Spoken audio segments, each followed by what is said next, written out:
Welcome to the Bob Hagan Show, sponsored by It's Relevant. I'm your host, Bob Hagan, and the goal of our show is introduce you to the Stamford that we know, the heroes, unsung heroes, and the movers and shakers of this town and the surrounding communities.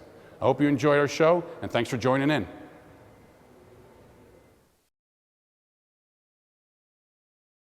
Today on the show, I have two of Stamford's finest, Officer Bobby Somody and also Sergeant Joe Kennedy. Guys, thanks for being on the show today. It's a pleasure to have you here.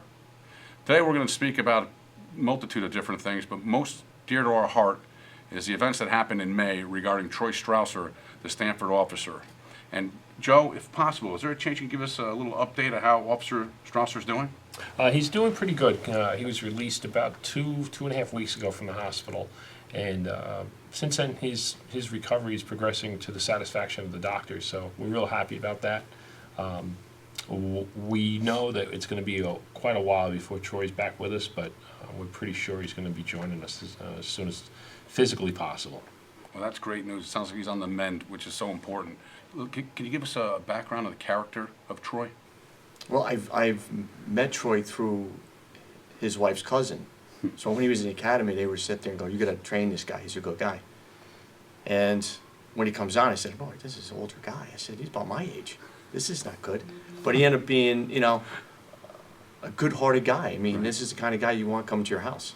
Everybody you talk to in the Stamford police has nothing but admiration for this guy, and I know the community is behind you guys for everything that you guys do behind the scenes, and we can't thank you enough. In regards to the SBA, why don't you, and I don't know who, Bobby or Joe, if you want to speak first to what you guys are looking to do. We have three different things right on target right now. Wonderful. One is, you know the dates and everything, so. On July 17th at Zody's Restaurant on Stillwater Road in Stamford from 6 to 12, Zody and his family are putting a dinner together for Troy. Mm-hmm.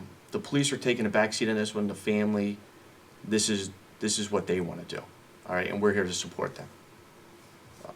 We're going to be doing a golf outing on August 13th, the Pucci Memorial, and all the proceeds are going to Troy. And this is something that we're taking a part of. That's our role. That is August 13th. So we're taking sponsorships, we take foursomes, any kind of donations, anything that comes into headquarters. What has the community at large done so far in support for Troy and his family, and what are some ideas that you can help support? If it wasn't for the community, some of the businessmen and the citizens asking how he's doing, right? Willing to donate stuff, between Fairway and Grade A and ShopRite and BevMax. This is the reason it makes our job so much easier, because when we're limited in some of the things we can do, they come out with their arms out saying, "Here, take whatever we have." And people are coming up every day, asking. We don't even know people. "How's he doing? How's he doing?" "I don't know this person. How's he doing?" We've had several people come into the police department, drop off cards. We've had one gentleman come in about 2 weeks ago, came in with a $500 check, just because there was an element of Troy's situation that struck into his family, that he had the same type of situation happen a few years earlier. People, they read about Troy, they read about Stamford police officers, and they hear their stories and see what goes on. And we have a very good police department. We have very good people in the police department, which Troy is, he's like the poster boy right now because of his character. Even the media, right? Little blurbs here, little things said in the news. We hear from people all over the country about, what they've experienced. Mm-hmm. I mean, they're trying to contact Troy from Arizona, who suffered an injury, just as Troy did, from Pennsylvania, who suffered the same kind of injury falling off a bridge. Gotcha. And if it wasn't for the media, this is not getting out anywhere. So it assists us, it assists everybody else. Is there contact information, a web page, or anything that you'd like to give so people can get We in contact have a with? website that we have set up. It's StamfordSPA.com, and you go to our entry page, and there is a donation line for Troy through the PayPal system. So if anybody wants to make a donation to Troy, they can do that, and it's StamfordSPA.com. And if someone wasn't as technically savvy, is there a phone number that they call? Should they call into the Stamford Police or Joe no, or they should. Bob, whatever you guys are comfortable with? The Stamford Police Association, our office phone number is probably the best way to do Okay. it, and that would be 203-357-1112. In regards to Officer Strauser and his family, we want to wish here at the show a speedy recovery and let you know that you're in our thoughts and prayers.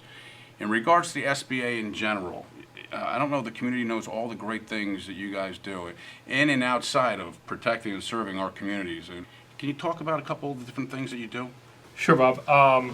The Stamford Police Association, a lot of the community knows us as the labor union. Sure. But a lot of people know what we do besides the labor union issues, which is our police athletic league that sponsors over 1,500 Stamford kids, whether it be baseball, football, wrestling, you name the endeavor, we're willing to back it. Bob is also the chairman of our PAL. We sponsor every sport in this town. We sponsor the kids' tournament for golf for all the high schools, which Right, is the high named school. after Brian Fitzpatrick, which is a officer who died of a heart attack going back 30 years. Gotcha. But we've been in the community, putting our footprint on everything that goes along with sports. And then we have the helmet giveaway. I was going to say the helmet giveaway is very, very popular. Helmet giveaway's been, this is our 20th anniversary, and the community's pretty much aware of the origin of our helmet giveaway with Timmy Capola, son of a police officer who passed away tragically because of a bicycle riding incident where he was struck by a car. Right. Peggy and Glenn Capola. Glenn was an officer on the job. Peggy was a nurse here in town. They wanted to get some good out of this tragedy, and they approached the police association back 20 years ago, and since then we've given out over 25,000 bicycle helmets to Stamford kids. We do very spontaneous things. If an officer has an idea he wants to run with, a few years ago we were approached by one of our lieutenants now, Lieutenant Noto, wanted to know if we would do turkey giveaways in conjunction with the Fairfield County Food Bank. Right. So yeah, of course, it's easy. I mean, we have the means to do it. We have a lot of friends in this community that help us out. So we go and we'll do things like that. Now, our department's come a long way in the last 4 years as far as equipment and different functions that we're able to perform on a very professional level now. Where in the past we would do things on a dime. Now we have a special response team, we have a canine unit, we have a bomb squad, we have all these different facets. So we like to show them off, and we take advantage of some of these endeavors to do that too, to bring the public in to see what we're like. And so there's just some of the stuff that we do.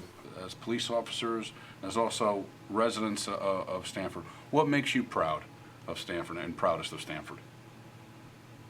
I'll start with you, Bobby. I believe that no matter how big this town gets, it's still a real small town. I mean, it's a big city, but no matter who you talk to, you're going to run into somebody you know. Yeah. So it's still a small town. It has a small town mentality, but it's growing every day.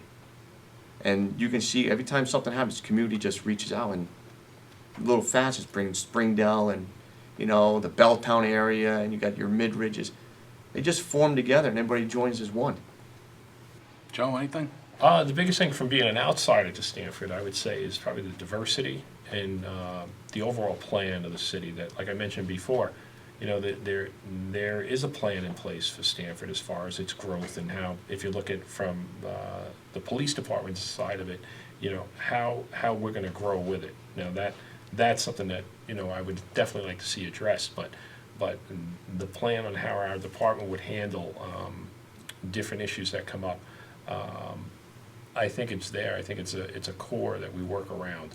We remember what Stamford was like in the mid '80s to the mid '90s. A lot of drugs. Our murder rate was high. It was not as high as some of the other cities in Connecticut, but as relative to how it affected our citizenry here, it was big numbers. So those issues, the leadership that was in place wanted to change it, and as the Stamford downtown changed, so did the rest of Stamford in regards to that. It became a big issue how we could entice business to Stamford. We could change our public school structure to make it better for our kids. And we can improve our police department. And those are things that I'm proud of to see that they have changed. You do see a lot of communities that just can't get out of that time warp. In regards to Bob Somody and Officer Joe Kennedy, I just want to thank you both for being on the show. In regards to your efforts in regard to Troy Strauser and his family, as well as everything you do for the community, on behalf of our show, a great big thank you, and thanks for being on it.